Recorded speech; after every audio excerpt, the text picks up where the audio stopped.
കേരള സർവകലാശാല രജിസ്ട്രാറുടെ സസ്പെൻഷൻ റദ്ദാക്കി എന്നത് വാദം മാത്രമെന്നതിന് തെളിവായി മിനിറ്റ്സ് രേഖകൾ.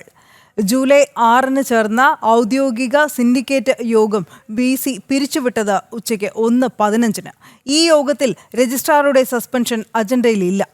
സിൻഡിക്കേറ്റ് യോഗത്തിന്റെ മിനിറ്റ്സ് രേഖകൾ ജനം TVക്ക് ജനം എക്സ്ക്ലൂസീവ്.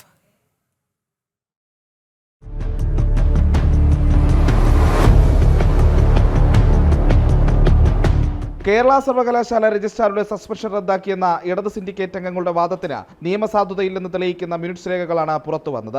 കേരള സർവകലാശാലയിൽ താൽക്കാലിക VC-ആയിരുന്ന ഡോക്ടർ സിസ തോമസ് ജൂലൈ 6 വിളിച്ചു ചേർത്ത സിൻഡിക്കേറ്റ് യോഗത്തിൽ രജിസ്ട്രാറുടെ സസ്പെൻഷൻ റദ്ദാക്കിയിട്ടില്ലെന്ന് മിനിറ്റ്സ് രേഖകളിൽ വ്യക്തം. രജിസ്ട്രാറുടെ സസ്പെൻഷനുമായി ബന്ധപ്പെട്ട് ഹൈക്കോടതിയിൽ സമർപ്പിക്കേണ്ട സത്യവാങ്മൂലം മാത്രമായിരുന്നു യോഗത്തിന്റെ അജണ്ട. യോഗത്തിനിടെ രജിസ്ട്രാറുടെ സസ്പെൻഷൻ റദ്ദാക്കണമെന്ന് സിൻഡിക്കേറ്റ് അംഗങ്ങൾ ആവശ്യപ്പെടുന്നു. അജണ്ടയിൽ ഇല്ലാത്ത കാര്യം ചർച്ച ചെയ്യാനാകില്ലെന്ന VC നിലപാടെടുത്തതോടെ ബഹളമായി. തുടർന്ന് 1:15 യോഗം പിരിച്ചുവിട്ടതായി VC പ്രഖ്യാപിച്ചതോടെ സിൻഡിക്കേറ്റ് യോഗം ഔദ്യോഗികമായി അവസാനിക്കുകയും ചെയ്തു.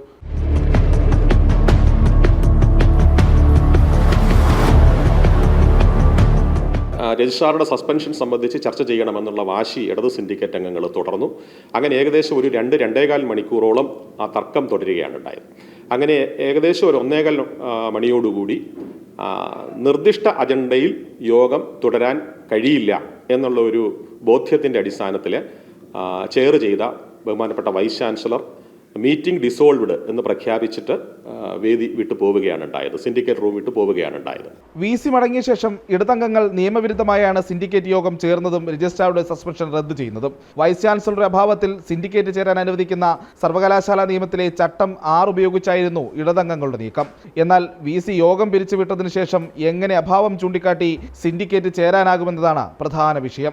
ഇടതംഗങ്ങളുടെ നീക്കം നിയമവിരുദ്ധമെന്നതിന് പുറത്തുവന്ന മിനിറ്റ്സ് രേഖകളും സാക്ഷി. ജനം, തിരുവനന്തപുരം.